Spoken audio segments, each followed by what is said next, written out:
CNE. It's its last day on Labor Day Monday, and that means the Canadian International Air Show is set to take over the skies of Toronto this weekend with some absolutely breathtaking performances. Yeah, we're so excited for this. Let's bring in our Bill Coulter, who is live at Billy Bishop Airport with our first look at what's in store. Hey, Bill, good morning. Morning, Bill.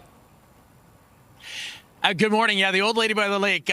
76 years young is the air show. Can you believe that? The longest running or oldest air show in North America. Lori Duthie has been around, obviously, for that duration. But your sort of pedigree with this is impressive. 33 years as volunteer and then executive director for the last 7 is what you're telling me. Yeah.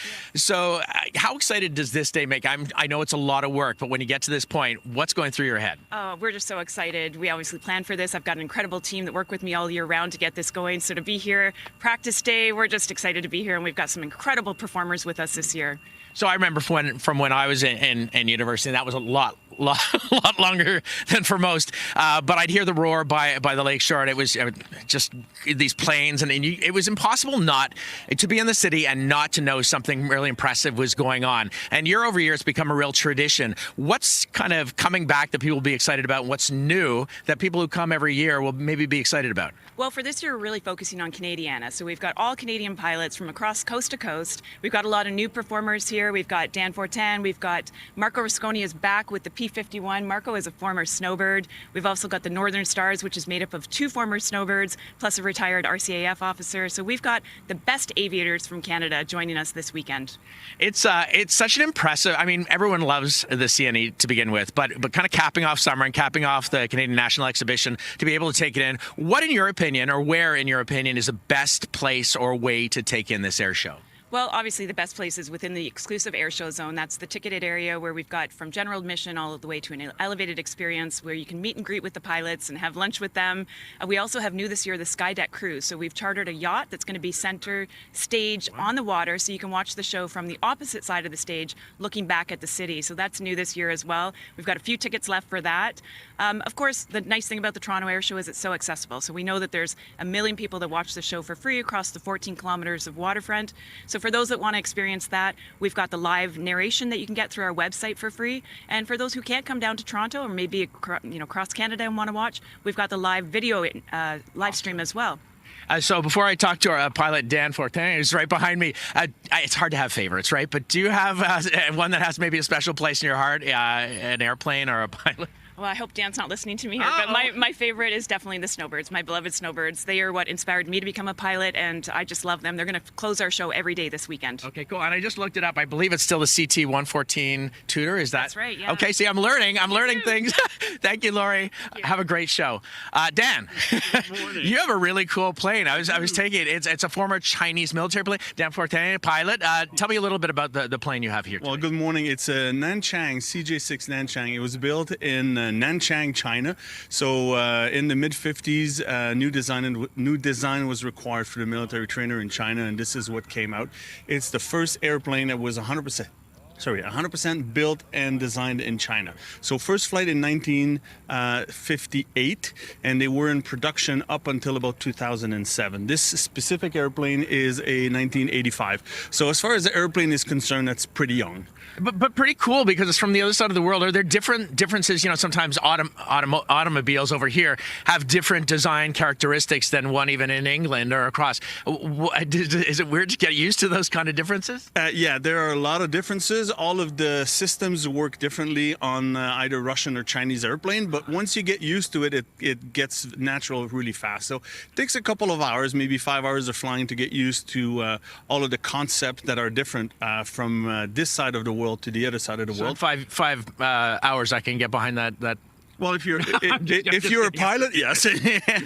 But other than that, it's a training airplane, so it's a very forgiving airplane. It's an airplane that does very nice and beautiful aerobatic. It's more like a ballet than other performers are going to do, where they do more aggressive stuff. This is more like an aerial ballet that we do in the sky. Well, I look forward to seeing you doing that aerial ballet in the sky, Captain. Have a great air show, and that's the Nanchang. Nanchang is right there. Right there, right behind us. So we're going to take a closer look at some of these planes and more from the tarmac at Billy Bishop, a preview of this weekend. By the way, if you are taking it in, it is all 3 days, the 31st, the 30th, and 1st between 12 and 3:40. And Larry was telling you some of the best spots you can catch it. You know, as a young kid, watching these planes zip across the water in front of the skyline of Toronto, if you had told me I'd be here on the tarmac at Billy Bishop taking a closer look and talking to some of the pilots, it would have blown my mind. But here I am, and my mind is still blown. I'm here with Todd Farrell, aerobatic pilot with the Pitts team, and this is pretty cool. So these 3 planes, tell me a little bit about them and what makes them so unique and special to you. Well, they're all exactly the same. They're an older design, but newer aircraft. Very unique. It's a 3-plane precision formation aerobatic team, the Northern Stars Aero team. We're the only ones in North America doing this, and it's a great show with lots of smoke, lots of noise. Everybody should come out and see us. How long has the Pitts crew or the Pitts team been together? Because a lot of people, when they think aerobatics, they think the snowbirds. But there's some similarities, but some real differences as well. There is, yeah. So we started off as a 2-plane formation. Myself and Brent Handy, who actually leads the Snowbirds right now, started this team in 2017, and we've grown to 3 planes now. And yeah, we do some similar maneuvers to the Snowbirds, but the difference with us is that the Pitt Special does a lot of solo aerobatics very well. It tumbles, so we can split the formation apart, do some solo stuff, then come back together as a 3-plane and do more of the precision formation aerobatics as well. Okay, so I got to ask you on a personal basis, because I'm riding a roller coaster. I have no idea what's up, what's down. Yep. One, what got you excited about this? I don't know, at what point in life as a kid or maybe growing up that put you in the direction of this? And 2, how do you know what's up and down when you're going on these maneuvers? Oh, well, that's easy. It was a midlife crisis, Bill. No, okay. I'm just kidding. Yeah. You know what? It's the thrill of sharing what I love in aviation and aerobatics with others. And the air shows give us a platform for doing that. It's inspiration, it's awe-inspiring, and it's just a lot of fun to travel around and do it with your friends and meet interesting people with similar interests. So other people's fear is your kind of joie de vivre, or makes me feel fully alive? It does, entirely. Okay. Yeah. The other question on how do you keep up from down, because again, if it was a passenger here, I would just lose my mind. You were showing me this instrument here, or yeah, this is a very sophisticated instrument. So aerobatic sighting device, we use this to line up with the horizon to set very specific angles, and then this string tells us if we're going forward or backwards, so we call this the fun meter. This would be boring, and this is fun. Okay. Have you ever looked over and go, oh, I didn't expect that. I guess I gotta... Occasionally I look over and it's tangled up and wrapped around one of these. So that means your maneuver was really good. That's when you send your passenger out to untangle it. I'm just kidding. But you I'll only ask him to do that once. Okay, once, yeah, and then you get a new one. So you'll be doing this show all 3 days. Yes. Kind of anything that people should be looking for as they're watching the 20-minute performances? Really, I mean, if they could, I mean, the smoke. I think our smoke is, we take great pride in our smoke systems. So, it's a smoking show, people. Yeah, exactly. So, we put a lot of effort into making sure that the symmetry of the planes is the same. Our maneuvers are in really tight. Our rejoins are solid and crisp and close to the spectators. So really, it's a show that they can always see. There's always something going on center stage. So I think it keeps it interesting and captivating for the audiences. And I know there's a lot of work and preparation for this and rehearsals. You were talking about possibly moving up to a 4th. How much more complex would that be for your team? Well, as you pointed out earlier, there is an exponential increase, I think, with the complexity to the show as you start adding extra aircraft. We are very happy to have 3, and that's what makes us the Northern Stars. 4 would be nice to have. We'll see what the future holds. Okay, so if I start working on my pilot's license now, I should come talk to you in a few years? Yeah, you're in, absolutely. You know what? People come down to see all kinds of different planes, and I'm wowed by them. This is a 76th Canadian International Air Show, the longest running in North America. But I think for many, it's the aerobatics that really just jaw-droppingly wow. So I'm excited to introduce you to another aerobatic pilot, Luke Penner, with the Extra 330SC. Now, we were talking about the Pitts before, and you said that's kind of where you started, and then you've moved up. Why the move, and how does this function differently? Well, when I started out in competition aerobatics, I was in the lower categories, learning how it all works. So the Pitts did really, really well in sportsman, intermediate. But eventually I was kind of tapping out on performance. I needed to step up, so I moved up to a 2-seat extra. This is a single-seater. Flew that one for about 5 years, and then finally I moved up to this one in the last 3 years. It's the highest performance aerobatic airplane anywhere.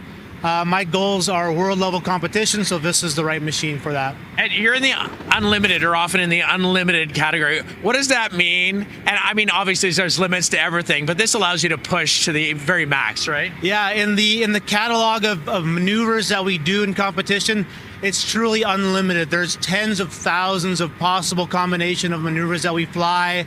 So it really, requires a lot of training to be able to, fly all these complex maneuvers. We're doing some pretty crazy things at Unlimited, technicality-wise, physical-wise. So I train a lot to stay physically strong to withstand the G's, the negative G's, the fast rotational forces. And it just pushes me to be a better pilot, better person, because it makes me more disciplined.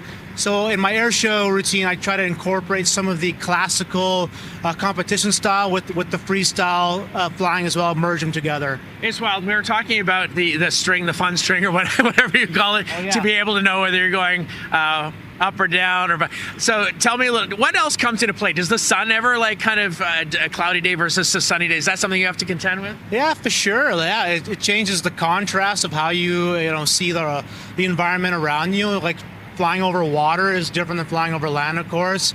So having a bright sunny day is going to give me more contrast, more visibility off the ground.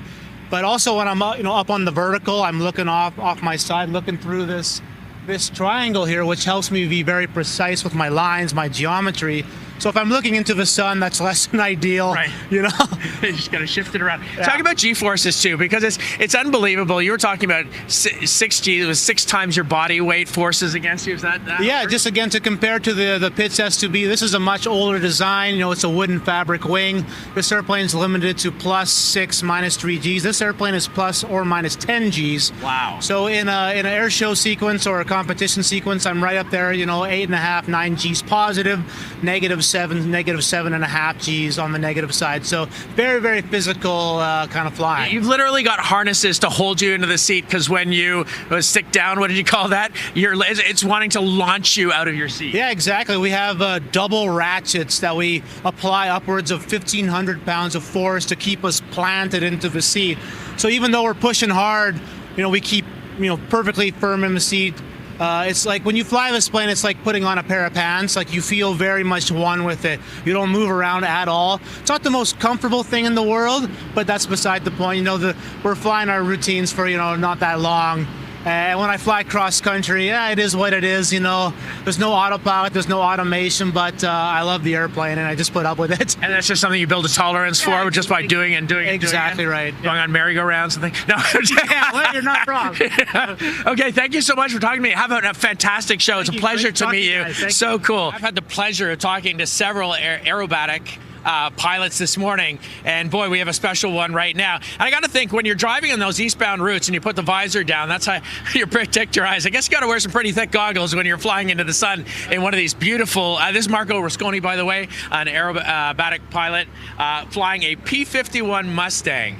So tell me a little bit, this is a bit different. We saw the Pitts, and I forget the name of the CC one over here. The extra, yeah. The extra. Yeah. But this is, it looks like a jewel in the sky. Tell me about this plane. Yeah, so the P-51 Mustang is a 1944 World War II fighter. It is the airplane that basically changed the tide of World War II, and I'm incredibly honored to be displaying it today at the Canadian International Air Show for Toronto. That's super cool. So you're a former snowbirds pilot, and I guess it takes a lot of training to be able to maneuver what you're doing. But how different is it from flying the Tudor to flying this? It indeed training, and also, but at the heart of it is a lot of passion. So that's sort of what stems out of it. So you just work hard at it. You pursue it, so keep following your dreams, and you make certain decisions to get you to where you want to be, and eventually, like me, you just end up incredibly lucky to be able to share this with Toronto this morning. Yeah, I can feel almost a reverence in when you're talking about it, homage to what this plane meant during the war. When people are watching you take to the sky on the weekend, what should they be looking for? And when you're looking down at people, kind of this mammoth crowd looking up. What's going through your head too? Well, first of all, it's I feel like I'm an extension of what the airplane represents, and it really is a national monument. We flew it in the Royal Canadian Air Force in the 50s, and our pilots actually flew it in World War II for the Royal Air Force as well. And that is not lost on any of us, and that's why we keep doing it, to be able to just keep telling the story of the greatest generation. And we want these airplanes to stick around as long as we can manage to get them going. Are there quite a few that still are in existence? 15,800 Mustangs were built, and about 150 survive worldwide. And there's so much passion, as I said, at the heart of it, that there's companies that are actually remanufacturing parts to keep them flying just for these specific airplanes. And so we're working as hard as we can to try and keep them around as long as we can. They have been around a long time. I mean, you're not getting maybe the 10 Gs that the extra has, but what does it feel like to be behind? Are you still getting 3, 4 G? What, I don't even know what it's like to be in one of these. Well, the most incredible thing about flying the Mustang is the sound. The engine that powers it is a Packard-built Rolls-Royce Merlin. It's just shy of 1,500 horsepower. And what Toronto's going to hear today is the sound of this incredible Merlin that is unlike any other airplane that flies out there. That's so cool. Yeah. It's almost like the Mustang or those muscle cars you used to hear back in the 50s and 60s. You knew they were coming from a mile away, and it was meant to be that way. Do you know the story about Cheryl Lynn, why it's called Cheryl Lynn? It is. So it was tradition in World War II that pilots used to name their airplanes after their sweethearts, and the owner's sweetheart happens to be named Cheryl Lynn, and so it's perfectly fitting. This airplane itself never actually saw combat. It came out of the North American factory out of Inglewood, California in 1944, and it got sold to civilian hands in the 60s, and then it went through a major restoration about 15 years ago. It just won Grand Champion down in Sun and Fun, which is a major award to sort of tell you how meticulous the restoration has been and how much passion goes into keeping it flying.